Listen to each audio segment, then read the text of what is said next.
welcome to Rush That Garage. Hey, let's take a closer look at this old 1972 Chevrolet C10 that I bought from my cousin Paul. It's really a pretty good old truck, but it needs some things. It's far from perfect, as you can see. The paint's peeling off here. As you can see, it's got the 350 Chevy engine in with the later model engine that has the center bolt valve covers. Those don't leak as much as the old small blocks, in my opinion. They're much better sealed. It's got a one-piece rear main seal. Truck has headers on it. It's got power steering, power brakes, which is a plus for these old trucks. Does not have factory AC, and you can see I removed the AC that was on it. It had an aftermarket Montgomery Ward's unit on there that, in my opinion, was an absolute mess. The brackets were cracked, bolts were missing, just was not a very good deal.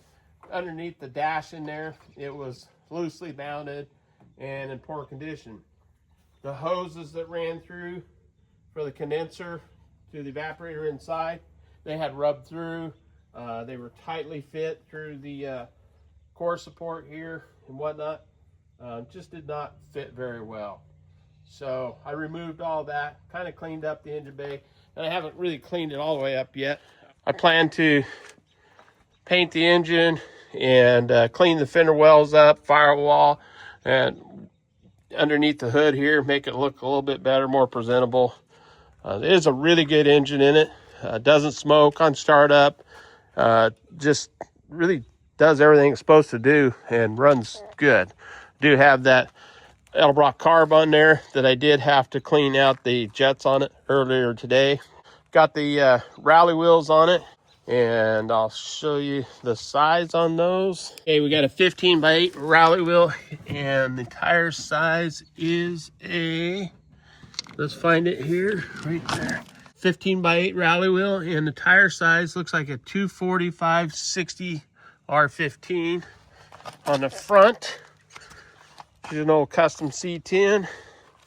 Got a auxiliary fuel tank down there, which I do not like.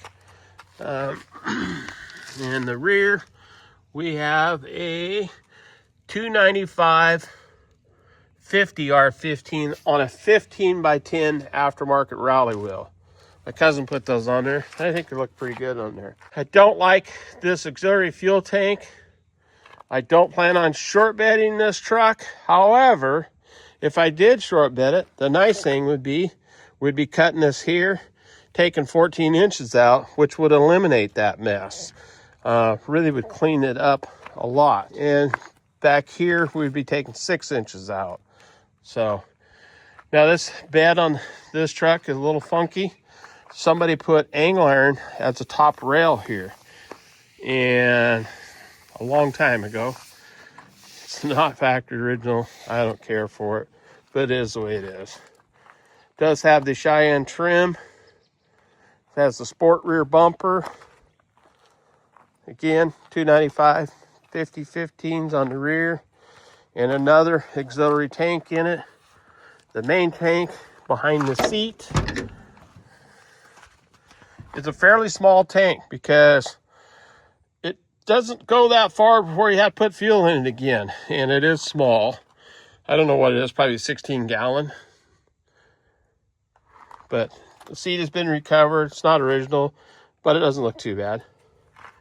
Door panels, you can see I removed that Montgomery Ward's air conditioning unit that was underneath the dash there. I plan on removing that hydraulic trailer brake over there. This oil pressure gauge can stay. It does have a, I don't know, what is that, a Pioneer or Sony stereo in there. It works good. Dome light does work. It's got a nice, handy. Top of the truck's nice. No real rust up in there. Nothing there. Pretty solid overall.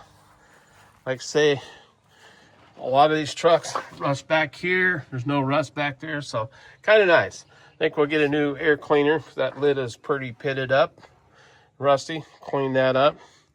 Did mount the battery, clamped it down a little better. And it does have that chrome alternator, which needs a new bracket that I'll be putting on. But the 72s had this egg-shaped type grill that looks pretty nice. And I really used to be my favorite, But now I've grown to like the 67 8s and 9s. I really like the grill in a 69, but I think my favorite is the 67 68 overall. Has a turbo 350 transmission that shifts really good. Very firm shift. Not harsh, but firm. I don't like these speakers down there, but they work, so we're gonna leave them. Not planning to do anything with those.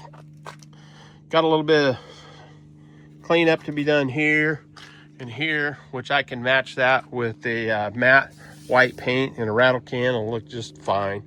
Fuel tank behind the seat. Aftermarket steering wheel.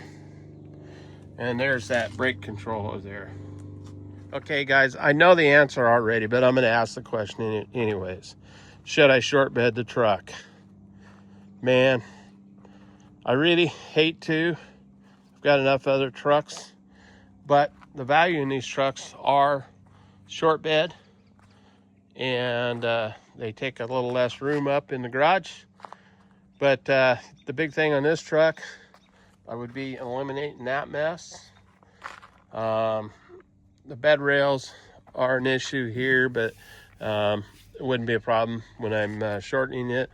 I do have a kit that is similar to the Brothers kit, so it would be pretty easy to do. They shorten the frame underneath the cab on these, and then you take 14 inches out here and 6 inches back there. And there's a gazillion videos out there now how to do it. It's not that hard to do. It does take a lot of time.